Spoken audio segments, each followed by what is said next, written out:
We're going to Driftcon. This car's coming out for display, but tomorrow there's an open track day at Monroe, so we'll be leaving it on the trailer after tonight and taking it out for that as well. Alright, so we're at Driftcon right now. We're getting the booth set up. I realize I've not taken you guys through like a booth tour or booth setup before. So when we go to these like car shows, or in this case, this is like a drift competition slash car show, which is really cool, really up our alley. But when we go to these things, we often set up like a vendor booth to sell our merchandise because that's how we get money to pay for things. So yeah, usually we'll bring a car out. This time we brought out the R35 Gtr. We're gonna do a breakdown on this car in a little bit, but we brought out the R35 Gtr because it's the drift car and this is a drift event, so it makes sense. But this is what the front of the booth setup looks like. Right now Terry's getting some stuff set up, but we got all the air fresheners on this side, plate frames down here. Usually we'll run these like decal boards on either side of the booth, like one there and one there. But due to these tents being set up, it was a little bit tricky to get cars parked. So we're just gonna park a car close on this side and then run these behind the booth this time. Pretty nice setup. We want people to be able to basically just like walk right up to the front, see everything, and then be able to get whatever they want. So yeah, we also have Keelan with us this time. Usually we'll bring out a friend or two if we've got extra space. In this case we did. This is Keelan's Mark II JZX100, also a drift car. I feel like you almost have like an obligation if you have a JZ chassis to put it on KFs at least at some point. Seems like it's gonna be a pretty fun show. Doors open I think actually like right now. It's like 1:04 and I'm pretty sure they open at 1. So we should be seeing people coming in here real soon. Gonna grab something to drink and then we're gonna get started.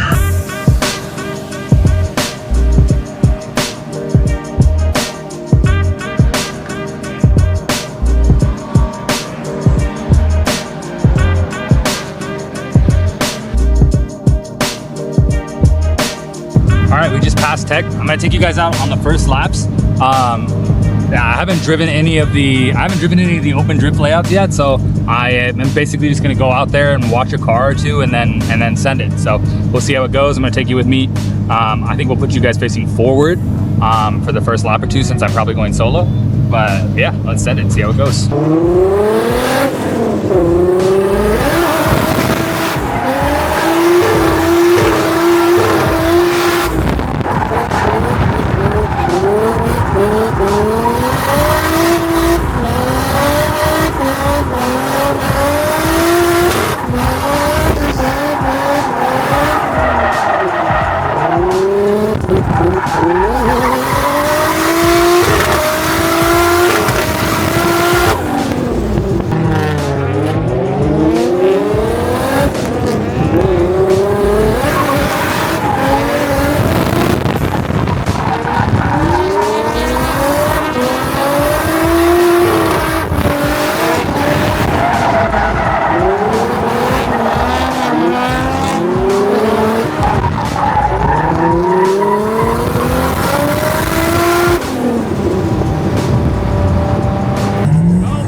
Okay, so I think that was like the first few laps. I think I did 4 or 5 laps. The grid takes a while, so I hopped in line. I don't know the guys' names, but they were in a 350Z, and I believe, don't get mad at me, man. It's a 2J E36, I'm pretty sure. Really fun to chase. Shout out to them for letting me follow behind them. I'm gonna let the car cool down a little bit. I'm gonna check on tires, and then there's something called Tandem Mayhem, which is apparently like the track just doesn't stop moving, which is a little bit scary. I don't really want to get hit by anybody, so I'm gonna stick to doing just either tandems with a few people or doing solo runs. But yeah, gonna check on tire life and then hop back on the track once the car is fully cooled down and I feel that everything is looking good. For now, let's do a little pit walk and see what kind of cars we have out here. Starting off, it looks like we've got a nice little GR86 with a cool livery. It's got like a nice glitter effect to it. FC right there. I'm not gonna lie, I was initially pretty scared to do open drift. You hear a lot of like bash bar, crunch your door in type people here, but there seems to be a lot of pretty nice cars, which is really nice to see. E36. This FD is really cool. I believe it's LS swapped. Pretty gnarly. That's tight. It's quite loud too. We heard it yesterday while we were at Driftcon. I think, don't quote me on that, but I'm pretty sure that guy won the 360 entry competition that they were hosting. 350. That's the guy that I was tandeming with. It's good fun. Another E36 there. Little Miata.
That was a good ass day of driving. Happy I got to drive with a bunch of new people. Let's move on to the build breakdown for the GTR. Okay, take two. Not for you guys, but for me, unfortunately, I ran out of space on the SD card as I was yapping about this car, but that's my problem, not yours. It's like 85 degrees in the shop, so I'm gonna try and knock this out and give you guys the full rundown on this Drift R35 GTR. There's a lot to cover about this car in this video. I'm gonna do my best to go over it in full to the best of my ability. I do wanna preface by saying that there are some prices I'm not going to go over because we have business relationships with some vendors.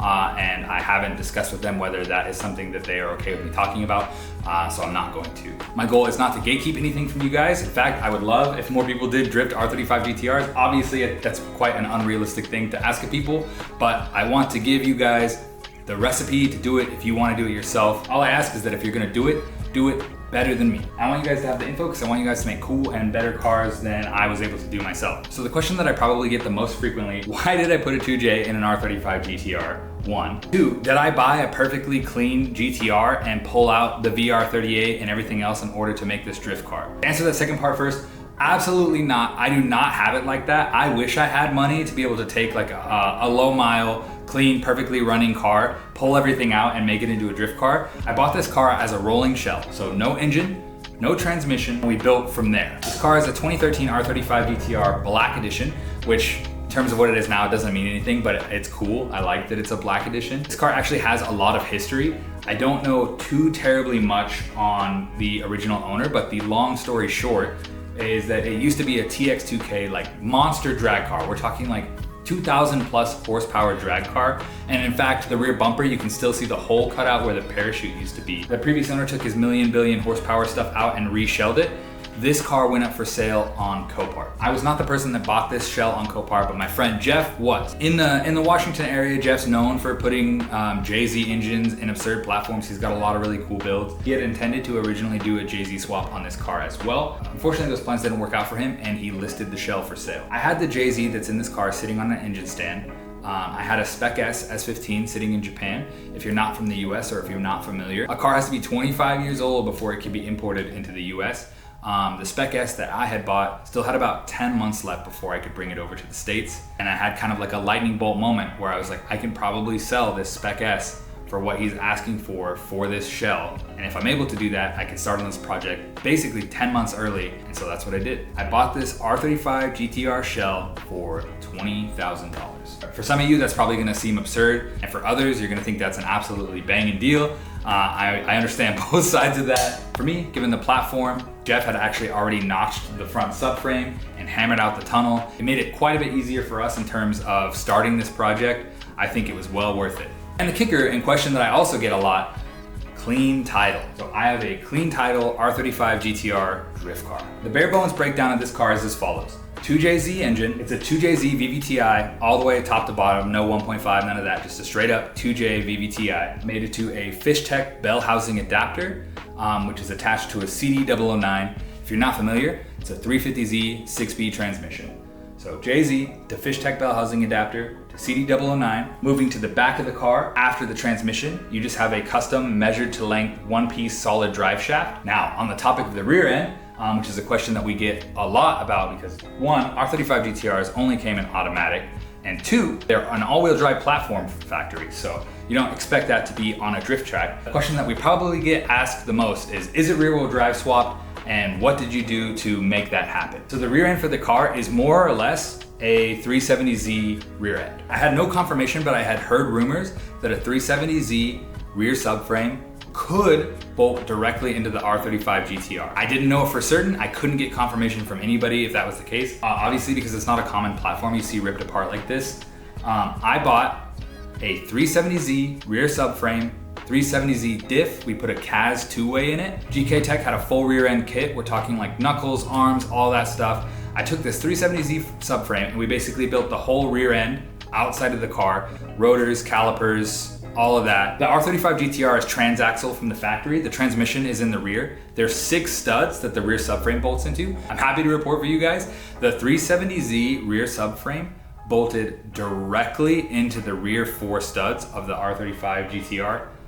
0 fabrication required. I took that full rear end and put it directly into the car, and we had to do no more work for the rear end. It was incredible. Shout out Nissan for always being able to interchange parts between your models. If you're an S13, S14, or S chassis guy in general, that probably does not come to you as a surprise at all. The full rear end for the R35 GTR is practically 370Z. For braking on this car, we're running Z1 Motorsports Confetti rotors, a full Akebono 370Z brake kit. So I have the 370Z Akebono fronts on the front, and then on the rear, I'm actually using the Akebono as the hydro.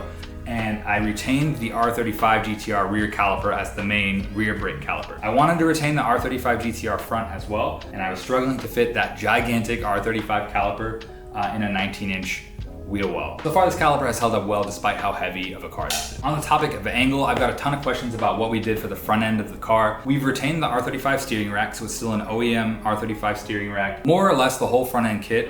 Shout out FDF. I don't think that they're going to produce this kit given how low frequency it probably would be for order. Despite them not having an R35 in-house to look at, and despite us not being able to bring ours to them, we were able to cook up an angle kit for this car. We did have to make some modifications to that kit to make it work, but all in all, we were able to make it work, which is really awesome. In terms of the JZ, I'm not gonna break it down too much. There's a million different ways to build the JZ. To be building it for exactly how you wanna be using it, so I'm not gonna break down like individual parts, what accessories are on it. The important thing is that it dynoed at 450 wheel horsepower, which for me, with stock internals, was a perfect starting point for this chassis. I think eventually I'd like to crank it up a little bit, but for the time being, I think 450 is a great starting point given how heavy the car is and given how long of a wheelbase it has. The next important topic to discuss is wiring the chassis, or wiring the car in general. I come from my previous drift car, which was an S13 hatch. It was crusty, everything made sense. It was very basic. These newer cars have multiple body control modules, a bunch of different computers that speak to each other. I wish I could say, like I had said, that I started with a perfectly clean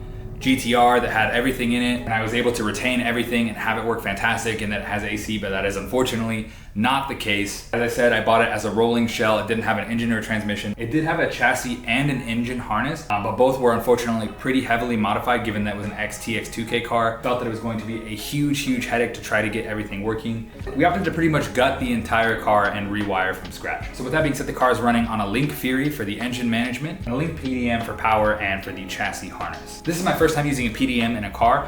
They are quite cool. If you're not familiar with a PDM, basically all your wires run directly into one giant harness that plugs into that little box, and it replaces your fuse box. It replaces most relays. It's kind of magical. It's especially helpful for something like this where we have an E-fan setup. If for whatever reason the E-fans tripped the fuse, in a regular car with fuses, if I blow that fuse, the fans are just gonna stop working. That's the end of it. If for whatever reason it trips that fuse resets, the fans are gonna work again. With all that being said, we pretty much pulled the entire chassis harness, the entire engine harness.